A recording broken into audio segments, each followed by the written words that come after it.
drone attacks from Iran have now struck a French base, a joint Peshmerga France base in the Makhmur region in northern Iraq.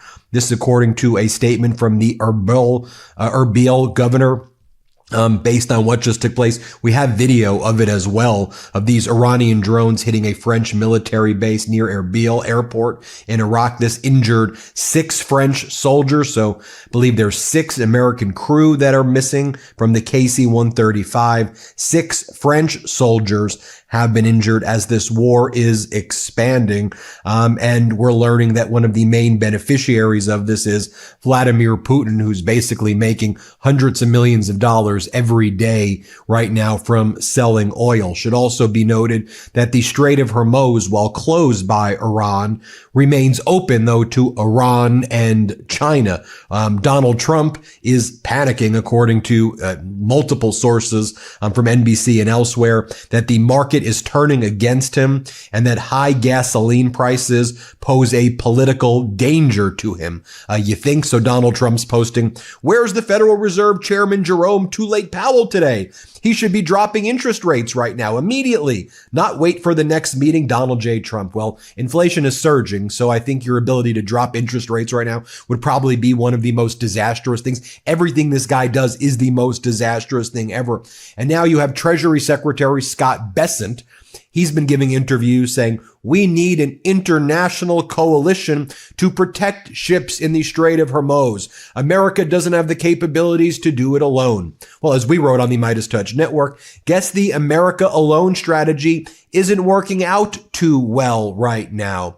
Should also be noted, Donald Trump is panicking right now as Gulf states, with all of this going on, are having very serious discussions about engaging in new regional security arrangements, not with the United States, but with Iran, as they do not believe that the U.S. is able to protect them anymore, and that this U.S.-Israeli war has brought instability to the region, and that Donald Trump doesn't know what he's doing. Reuters reporting that, yes, U.S. ignites this Iran war, but the Gulf Arab states pay the price.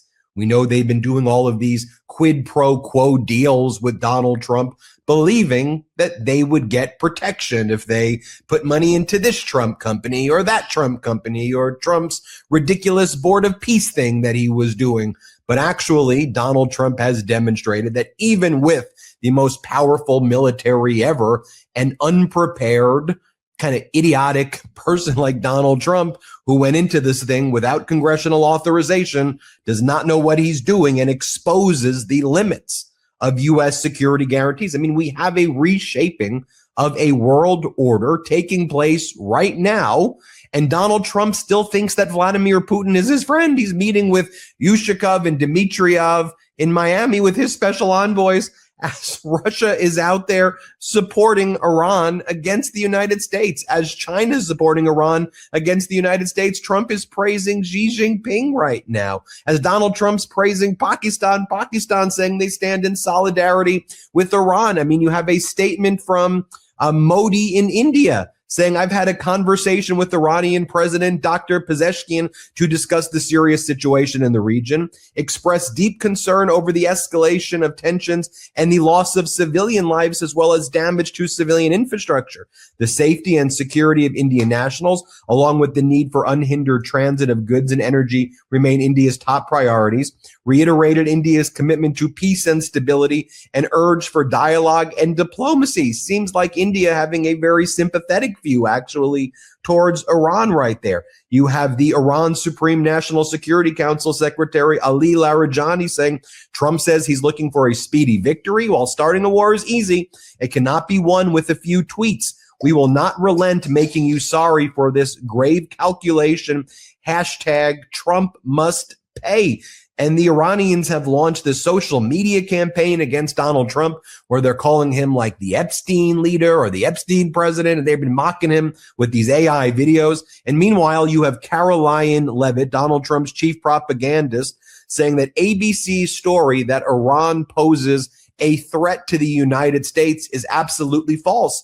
Caroline Levitt said, "This ABC story should be immediately retracted. It's unverified." And she says, To be clear, there's been no such threat from Iran to our homeland ever. It never existed ever, she says. Well, that's quite an admission, because weren't you saying that was one of the pretexts for the war right here? And just so you see what's going on in the region, we've been pointing out how ships in the Strait of Hormuz have been blown up by the Iranians, how oil depots, whether it's Bahrain or UAE and Kuwait and Iraq, have been targeted by the Iranians. Here's what's going on in Kuwait, just so you can see right here, as these kind of residential areas where it's believed that there may be American military presence or just commercial centers are being targeted by Iran. Let's just watch this briefly. This is from a drone. It came in from across the sea out there. Just across the sea is Iran. And look at all the debris you can see on the ground down here. This has all come out of this civilian apartment building. This is what government officials tell us. Civilian apartment building. 2 civilians injured here, been taken away for treatment. Multiple attacks on Kuwait last night. Attacks on the airport. Let's bring in Democratic Congressmember Jimmy Gomez from California. Congressman, these things that we're seeing, it's horrible to see, but these were all things that were very foreseeable. These were things that Trump was warned about by people like you and people in Congress and by his military leaders. He was warned about this from these Arab nations that now want security guarantees from Iran, not from the United States. Trump was warned by NATO. But Donald Trump, just one night was like, you know what? Netanyahu's calling me up and saying, I guess he's going to attack Iran first. So I guess I've got to do it as well. Let's do it. No one was prepared. Our State Department wasn't prepared. The Arab nations weren't prepared. And this is the result. What do you make of it all, Congressman?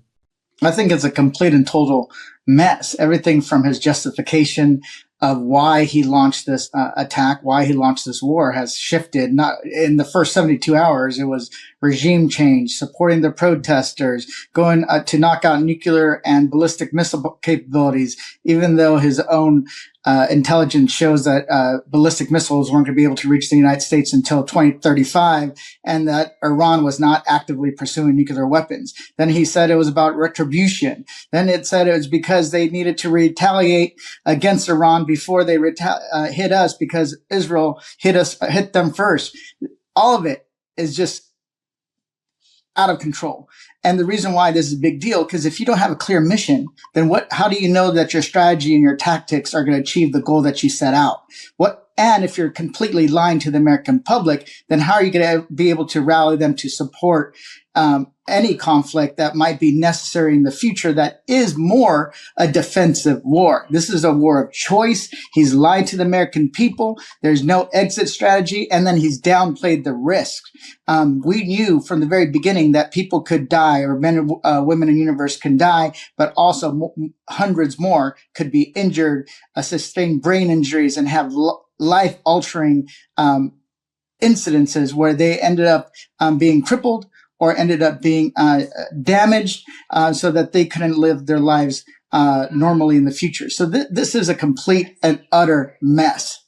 And, Congressman, we're used to seeing propaganda, come out of the White House, and there's varying degrees, of it. But like what we're seeing now, this propaganda is also like so cartoonishly bad and evil at the same time that like the lies are so easily exposed. And I just feel like it just makes America internationally just look so much weaker right now.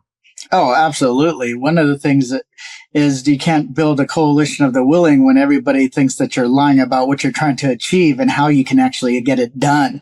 You can't bullshit your way out of a war. It is something that occurs in real time. And then the consequences of that war is something that everybody feels. Everything from high gas prices, the shutting down of the Strait of Hormuz, the fact that they're using ballistic missile interceptors to basically shoot down these missiles, then all of a sudden you don't have those weapons for other areas of the globe. So you can't bullshit your way out of it. It actually is, it's comical, but at the same time deadly. We've lost 7 individuals currently. More than 150 have injuries, and people just don't trust this administration.